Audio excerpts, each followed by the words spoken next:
Hey guys, welcome back to Marie's Kitchen. Today I'm going to be showing you how to make my delicious vegan potato salad, and as HD would say, my famous vegan baked beans. So first we're going to be starting off with the vegan potato salad. Here are some of the ingredients you're going to need. Of course, you're going to need russet potatoes. You're going to need your celery, onion, vegan mayo, relish, sweet relish. You're going to need yellow yellow mustard, and then some sort of sweetener. I'm using agave, but any sweetener will work. So jumping right into it, we're going to start by peeling our potatoes, and I definitely recommend you do this before cooking them. It makes the process a lot easier.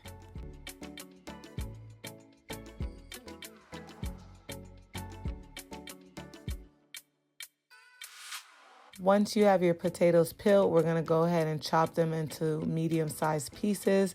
This just makes the potatoes cook a lot faster.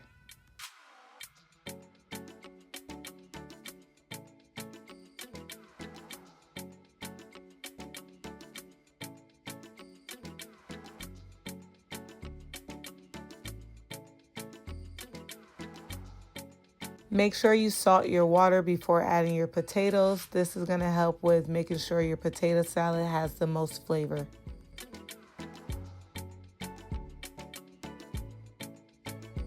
Next, we're going to chop up our veggies. I'm taking a yellow onion, and we're going to just cut this into very small bite-sized pieces.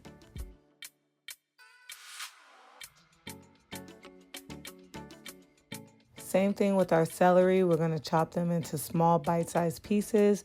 I really don't like big crunchy pieces of vegetables in my potato salad, so to each their own, but I like mine very small.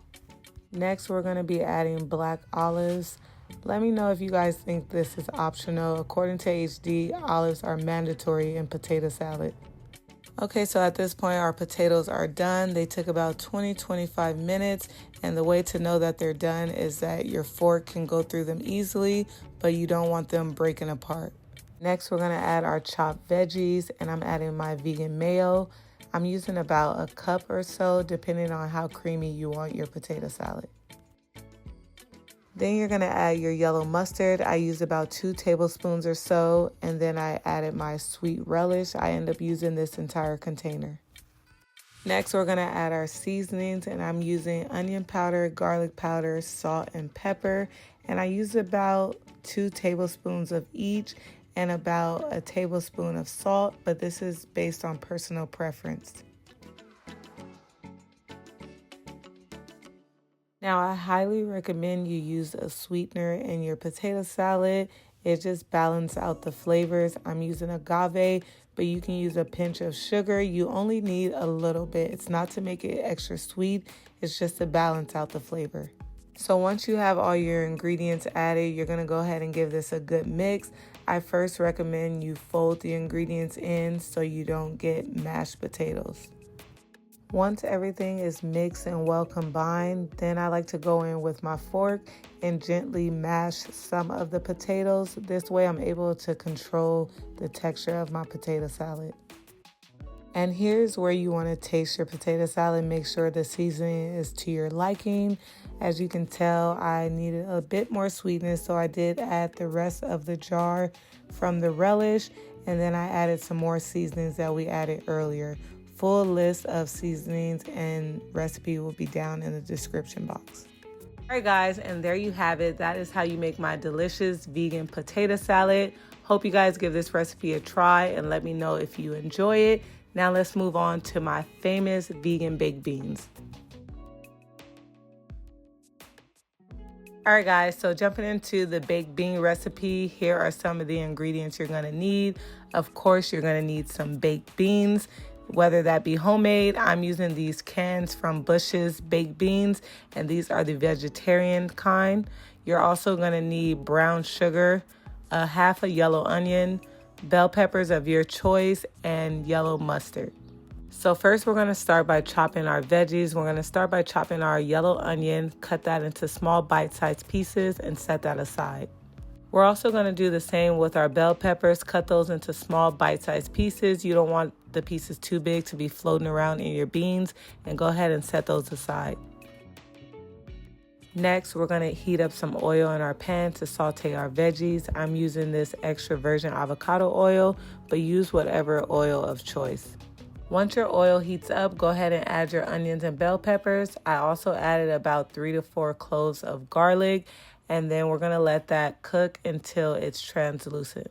So while our onions and peppers are cooking, we're going to go ahead and add seasoning. I'm using garlic and onion powder, smoked paprika, salt and pepper, and also some Worcestershire. And yes, this Worcestershire is vegan. Once you add all your seasonings, go ahead and give that a mix and let that cook down for a few more minutes. Next, we're going to add our plant-based grounds of choice. I like to cook this down a bit with the onions and bell peppers for about 10 minutes or so before I add the rest of my seasonings. So once our meat has cooked down, I'm going to go ahead and add my seasonings, which are garlic and onion powder, salt and pepper, smoked paprika.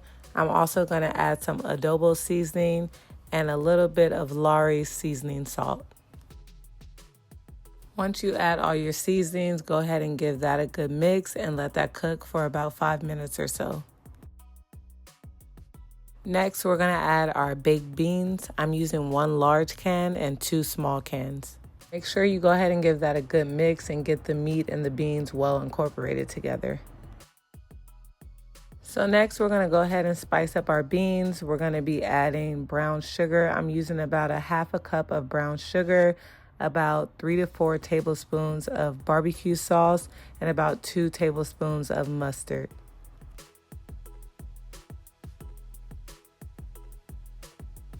I'm also going to be adding about a teaspoon of liquid smoke, which is optional, but I do recommend because it does give it that beautiful barbecue smoke flavor. So here's where you want to taste your beans to see if you need to add anything extra. As you can see, I did add a little bit more mustard just to kind of balance out the sweetness of my beans. So once you get to your desired taste of your beans, go ahead and put a lid over your pot and let those cook on low heat for about 20 minutes. All right, you guys, and there you have it. Super delicious, easy recipes for any occasion cookout barbecue. Let me know if you guys try out any of these recipes. Please thumbs up this video if you haven't already. Turn on your post notification bells. That way you know whenever we're posting a new video. And I'll talk to you guys later. Bye.